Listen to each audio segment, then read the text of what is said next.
Hi everyone, in this lesson we're going to discuss the other rhetorical triangle, which is ethos, pathos, and logos, what we call the argumentative appeals. So if you remember, your first rhetorical triangle was the author's considerations: subject, purpose, and audience. That's what the author thinks about before he actually begins to write his paper.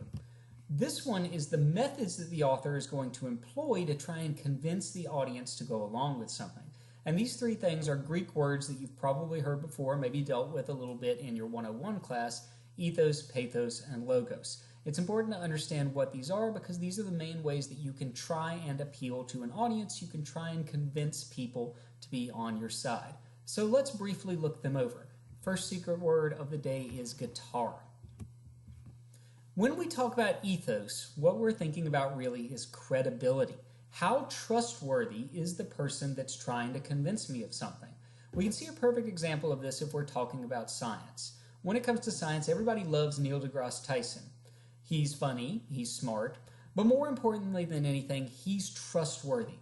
We know that he has the science background with all his degrees and all his experience, that when he tells us something about space, about astronomy, something about the natural world, we can trust what he's saying because he has credibility, he has ethos. The second secret word of the day is Iceland.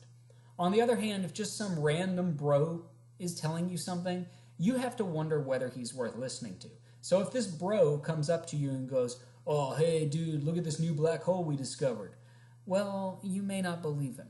But if Neil deGrasse Tyson comes up and goes, "Hey, you have to look at this new black hole we've discovered," you're going to be excited to look because you know that Neil deGrasse Tyson is probably not going to lie to you about that and is probably not going to be ignorant of the issue.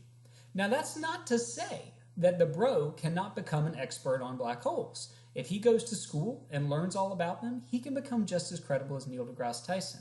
If he's writing a paper about black holes, he can cite experts. He could cite Tyson. He could cite Stephen Hawking. He could reference any number of credible people and build credibility for himself.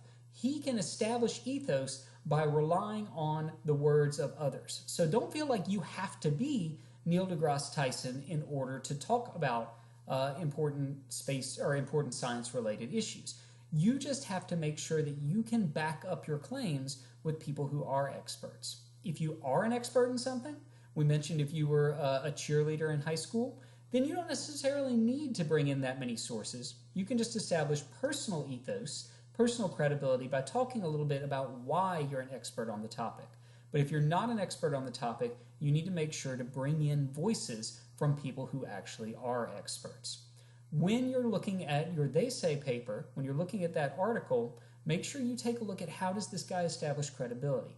Is he an expert? If he's writing about the border wall, is he maybe a border patrol official? Or if he's not an expert, he's just some columnist, how does he establish credibility for himself, establish ethos by bringing in credible voices? Another one of the elements is pathos. Pathos is basically using emotions to try and persuade the audience. When people are emotionally involved in something, they care much, much more. If you look at the 2016 election, a big part of why Donald Trump won is that Donald Trump was able to connect to the emotions of his audience, while Hillary Clinton really was not. A lot of people thought Hillary Clinton was a little dry, a little bland, but Donald Trump's supporters were very fired up. He got them emotionally involved. You can get people emotionally involved by making them angry, by making them laugh, by making them sad. Anything you do that gets them to care with the emotional side of their brain is going to make them more likely to want to do something about an issue.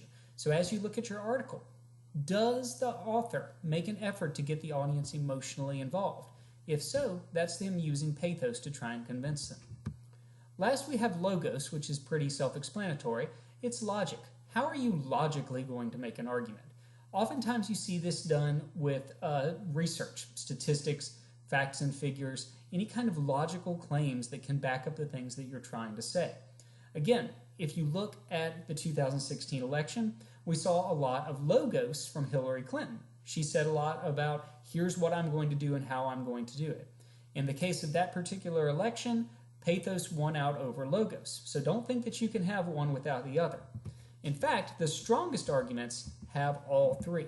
So you want to try and find a balance between ethos, the credibility, pathos, the emotion, and logos, the logic. I like to think of it in terms of a three-legged table. Imagine that you've got a three-legged table where each leg is one of the argumentative appeals, and your argument, this A, is resting on top of it. Well, if you can imagine, if you lean way too heavy on logos, the table's going to tilt and the argument's going to fall off this way, right? Because your paper's probably going to be boring if you just do nothing but lay facts on us the entire time. On the other hand, if you have no logos at all, it's going to tip this way, right? Because it's only going to have two legs. So you got to have some logic to back you up. The strongest arguments have a fairly even amount of all three. You could have slightly more ethos, slightly more pathos, that's okay, but you want to see all three employed in a fairly balanced manner. So as you're writing your they say paper, think about how the author uses all three, does he use them effectively or not, and do they actually accomplish his purpose? When you write your proposal later this semester, think about how can I use these three? How can I establish ethos and credibility for myself? How can I get my audience emotionally involved? And how can I logically convince them that they need to be on my side? Ethos, pathos, logos, argumentative appeals, key to successful writing.